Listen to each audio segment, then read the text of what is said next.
Peddapalli BRS MP అభ్యర్థి కొప్పుల ఈశ్వర్ ఎన్నికల ప్రచారంలో దూసుకుపోతున్నారు.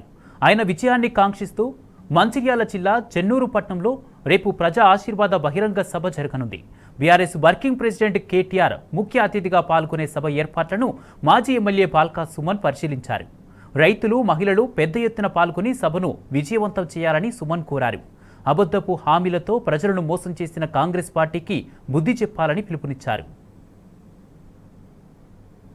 టీఆర్ఎస్ పార్టీ పెద్దపల్లి పార్లమెంటు నియోజకవర్గ అభ్యర్థి శ్రీ కొప్పుల ఈశ్వర్ గారి గెలుపు కోసం ఎన్నికల ప్రచారానికి రేపు 11వ తేదీన ఉదయం 10 గంటలకు చెన్నూరు పట్టణానికి ప్రచారం నిమిత్తం పెద్దలు మా పార్టీ వర్కింగ్ ప్రెసిడెంట్ మాజీ మంత్రివర్యులు కేటీఆర్ గారు వస్తున్నారు.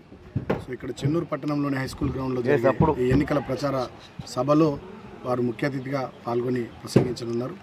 ముందుగా తెలంగాణ తల్లి విగ్రహానికి చేరుకొని అక్కడ తెలంగాణ తల్లి విగ్రహానికి దండ వేసి అక్కడి నుంచి ర్యాలీగా బయలుదేరి ఈ హై స్కూల్ గ్రౌండ్కి వచ్చి ఇక్కడ సభ జరుపుకొని ఉన్నాం. సో చెన్నూరు నియోజకవర్గంలోని బీఆర్ఎస్ పార్టీ శ్రేణులకు, అభిమానులకు, సానుభూతిపరులకు ప్రజలందరూ కూడా విజ్ఞప్తి, రేపటి కేటీఆర్ గారి ఎన్నికల ప్రచార సభను, ప్రజా ఆశీర్వాద సభను విజయవంతం చేయడానికి అందరూ కూడా పెద్ద ఎత్తున కదిలి రావాలని ఈ సందర్భంగా నేను పేరున విజ్ఞప్తి చేస్తూ ఉన్నా.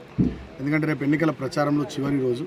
ఈ చివరి రోజున కూడా తన షెడ్యూల్లో ఎంతో బిజీ కార్యక్రమాలు ఉన్నప్పటికీ కూడా పెద్దపల్లి పార్లమెంటు నియోజకవర్గంపై ఖచ్చితంగా గులాబీ జెండా ఎగరవేయాలనేటటువంటి ఆలోచనతో, కొప్పులీశ్వర్ గారిని గెలిపించుకోవాలనేటటువంటి ఆలోచనతో కేటీఆర్ గారు ఇక్కడికి వస్తూ ఉన్నారు.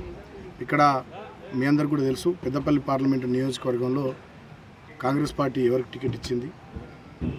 కాంగ్రెస్ పార్టీ గతంలో ఎన్నికల సందర్భాన్ని, అసెంబ్లీ ఎన్నికలప్పుడు ఏమని మాట్లాడింది, ఇవాళ ఏం చేస్తూ ఉందో అందరు గమనిస్తూ ఉన్నారు.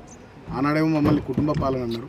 ఇవాళ ఒకటే పార్లమెంటు నియోజకవర్గంలో బెల్లంపల్లి నుంచి వినోద్ ఎమ్మెల్యే, చెన్నూరు నుంచి వివేక్ ఎమ్మెల్యే, పెద్దపల్లి కాంగ్రెస్ పార్టీ అభ్యర్థిగా వాళ్ళ కొడుకు వంశీని ఇక్కడ అభ్యర్థిగా పెట్టి కోట్లాది రూపాయలు గుమ్మరిచ్చి ప్రజా తీర్పును వాళ్ళకు అనుకూలంగా మలుచుకోవాలని వాళ్ళు చేస్తున్నటువంటి ప్రయత్నాలు, కుటుంబపరమైనటువంటి రాజకీయాలు ఈ ప్రాంతంలో చేస్తూ వేరే దళిత నాయకులందరినీ కూడా తొక్కేస్తూ ఇవాళ చేస్తున్నటువంటి దుర్మార్గాలకు ఖచ్చితంగా ఈ పార్లమెంటు నియోజకవర్గ ప్రధానికం మంచి తగిన రీతిలో వాళ్ళకి సమాధానం ఓటు ద్వారా చెప్పాల్సిందే నేను పేరున విజ్ఞప్తి చేస్తూ ఉన్నా.